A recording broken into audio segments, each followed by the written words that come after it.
Hello Sagittarius, Sun, Moon, Rising, and Venus signs. Kamusta kayo? Sana po'y nasa mabuti kayong kalagayan. Welcome back po sa Star Tarot. At kung bago kayo dito, welcome din po kayo. And thank you for your support. So, tignan natin kung ano ang ganap ni Sagittarius. We have difficult times. Be on your guard against chaos as unforeseen perils or emotional upheaval are foretold. Ayan. So, baka merong mga chaotic situations na po pwedeng dumating that could be related to emotional aspect. Baka magkaroon ng kaaway kayo, baka magkaroon dito ng hindi pagkakaintindihan with someone you know or someone you love, mga ganyan. But you know what? Pwede pang maayos yan. No? Kasi hindi pa nangyayari ito eh. Hindi pa nangyayari. So, maaari pang maiwasan mo yan.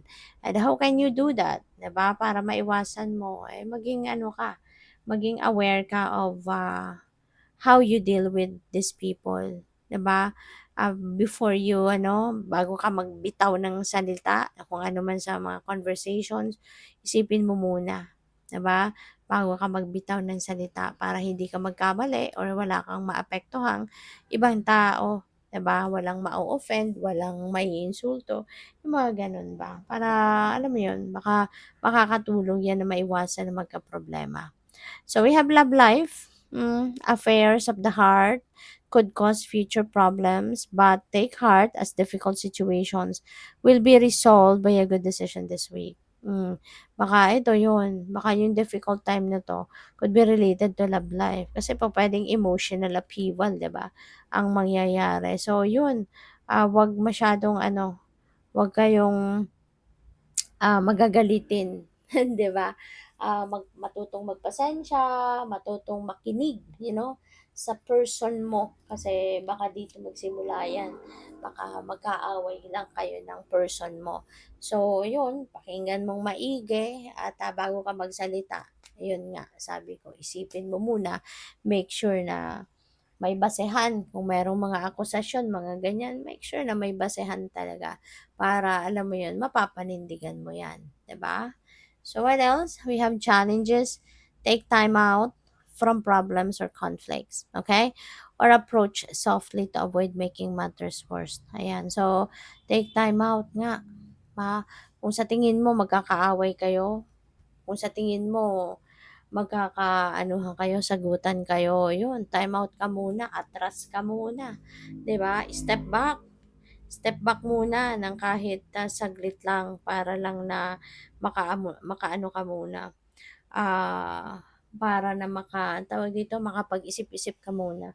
Makapagmuni-muni ka muna. 'Di ba? Kasi kung kunyari, talagang parang magkakaroon ng diskusyon, talagang tutuloy mo, makikipagdiskusyon ka, though hindi natin alam kung saan yan hahantong, 'di ba, na pakikipag-away or pakikipagdiskusyon. Kaya as much as possible, 'di ba, control yourself, control your emotions, at saka yun nga, before you say something, no, make sure na isipin mo munang mabuti what's going to be the result, no, kung yun ang sasabihin mo. Para maiwasan ang pag-escalate ng kung ano man ang diskusyon kung meron man, hindi ba? So, by the way, maraming salamat for subscribing, and if you haven't subscribed yet, subscribe na kayo, and also maraming salamat din for not skipping the ads. Malaking bagay po yan sa akin, and also please click the join button sa baba ng video kung gusto po ninyo na mag-join sa membership. So, we have 8 of Swords. Hala, 3 of Swords. Parang bumubuti na lang, meron tayong Star. So, parang ang iba sa inyo, dahil dito sa nasaktan kayo, pero tapos na to sa 3 of Swords. Tapos na to. Ito paparating pa lang Kaya pwede nyo pang maiwasan. Pero ito tapos na siya. Nangyari na, nasaktan na kayo ng kung sino man. Meron nang nakapag-traitor sa inyo rito. Someone have hurt you in the past. At ang dito, yung sakit, yung sama ng loob na naidulot ng taong ito sa'yo, parang ito yun yung kinaano ninyo. Ito yung nangyari sa inyo. Parang masyado kayong naapektuhan tuloy, parang ang dami ng takot na naramdaman ninyo. Parang natakot na kayo na, pupuwedeng natakot na kayo rito na hindi na kayo muling magmamahal, maaaring hindi na kayo muling makikipagkaibigan, kung kaibigan yung nanloko sa'yo dito, yung gano'n ba, yung parang nadala kayo, yung naano kayo, na trauma kumbaga, 'no? Kaya parang takot yung si panda takot ng bumaba, 'di ba, sa puno. Sinabit na lang niya yung sarili niya sa puno to survive, 'di ba? Ayaw niya ng bumaba kasi mamaya matusok na naman siya ng mga swords. Yun ang parang ano dito, kwento niya, you know? And maybe that's because of this. Baka sobra talagang kayong nasaktan in the past, you know? Nasaktan kayo ng bonggang-bongga in the past ng kung sino man. Trader 'to, na-traitor kayo kasi nasa likod yung ano, yung swords. So, hindi ninyo ginawa ang panlolokong ito sa'yo behind your back. Kaya siguro ang lakas ng tama sa inyo, ang lakas ng trauma na pupuwedeng naging epekto sa inyo dahil nga hindi sa likod mo ginawa, 'di ba?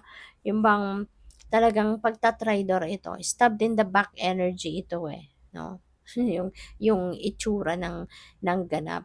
Kaya maaaring sa ngayon may takot na kayo na nararamdaman. Pero alam mo, we have the star energy dito, and the star is about renewal.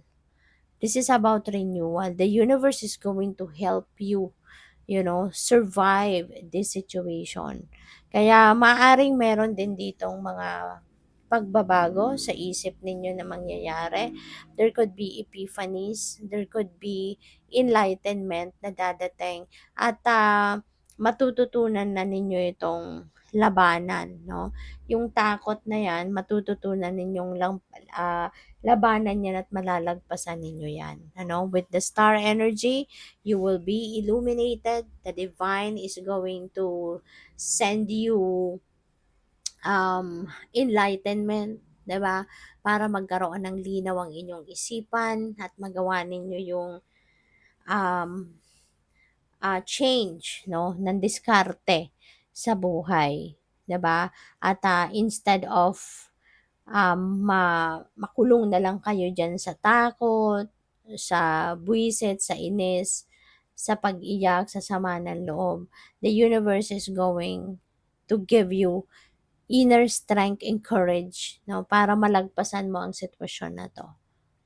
Okay? There will be like a miracle, no, na pupuwedeng mangyari dito, at isang araw maaring magising na lang kayo na kaigaan na ng inyong dibdib at handa na kayong mag-move forward sa buhay. Kasi si Star, new beginning energy ito. Okay? Magsisimula kayo definitely ng bagong buhay. Magsisimula kayo dito ng feeling ko dito makakaahon kayo from this energy. Mawawala na sa loob ninyo yung takot, magagaan na din ang loob mo, kumbaga mapapatawad mo na kung sino man ito nanloko sa'yo, yung gano'n, 'no? At matututo ka ng magbagong buhay dito on a clean slate. Hindi mo na babaunin sa pagbabagong buhay mo yung sama ng loob, yung galit, 'no, yung gano'n. So, good luck. Thank you for watching. Love and light. Namaste.